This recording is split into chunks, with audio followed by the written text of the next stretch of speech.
Let's get you across what's happening in Washington, D.C. We've got Zelenskyy for a meeting with Trump, but we also have a bunch of European leaders, including Starmer and Macron, who are there for moral support. First meeting underway between Trump and Zelenskyy. They took questions from reporters beforehand. Big issues. One, Trump hinted that he would take care of Ukraine, he would protect Ukraine. Is that an indication that perhaps the United States is willing to be a backstop for any cessation in hostilities between Russia and Ukraine? Will they be a backstop to some sort of peace agreement? The other point to come out, Trump makes clear this is not about a ceasefire. He's looking for a long-term solution. So if you're on the battleground in Ukraine right now, that won't be good news because you want the fighting to be stopped straight away. And we know Zelenskyy has previously said you cannot negotiate with a gun to your head. Let's have a listen to some of their comments. President Zelenskyy, are you prepared to keep sending Ukrainian troops to their deaths for another couple years, or are you going to agree to redraw the maps? Thank you for your question. So, first of all, we live under each day attacks. That today have been a lot of attacks and a lot of wounded people, and the child was dead, small one year and a half.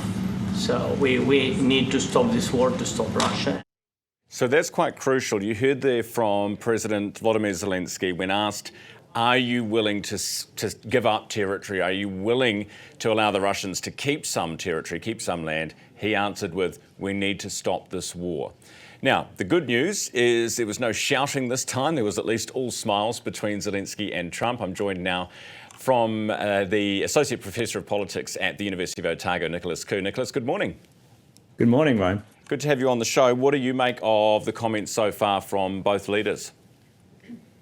Well, so far so good. The devil really is in the details. So it does all really hinge at the end of the day on a security guarantee from the United States. And it's reassuring to hear that Trump is, at least in theory, interested in this. Now, as we've said, the key is the details. Is Trump really, at the end of the day, willing to enforce any security guarantee that the United States issues? So this is the big question, the whole issue of U.S. reliability. And also, there's this whole issue of territory. Sure, I mean, if that's what it takes to get a deal, but even then, the devil in the details. How much territory? Is there going to be legal recognition of the territory that's given up? So, the more we probe, the more questions there are on this issue. I want to play for you. Yesterday, we spoke to the ambassador, the Ukrainian ambassador to New Zealand and Australia, and I asked him about this exact issue, about territory, giving up or ceding territory. And he put it this way. I want to get your take on it. Have a listen. That territory can end up under the Russian occupation, which will never be recognized by Ukraine or anybody else, but it cannot be ceded as a sovereign territory to Russia. And that's very important to keep it in mind. As you remember, Baltic nations, Lithuania, Latvia, and Estonia, they were under the Soviet occupation for 50 years.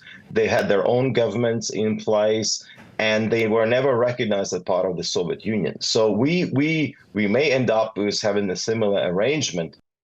So, Nicholas, in other words, they can not cede sovereignty because they can't under their constitution, but they could allow some territory to be occupied by the Russians. Sure. So this would be the contours of a deal, right?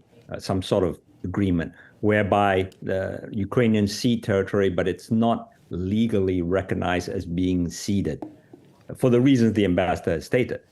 And again, I have to repeat, sure, if that's what it takes to get an agreement, but at the end of the day, there needs to be enforcement of an agreement. And this is where the U.S. security guarantees are absolutely critical. Now, I would say a couple months ago, earlier in the year, Zelenskyy himself said that security guarantees without American guarantees are not security guarantees. So it's not even the case that Europeans can actually think that they can actually help out. That's great. But at the end of the day, you need enforcement and power to back up any security guarantee that's issued by the United States. So any deal that might be agreed to, obviously we're not going to get one today, but any deal that's agreed to with just a European backstop isn't going to be sufficient in your mind. It has to have the Americans' firepower behind it. That's exactly correct. There has to be U.S.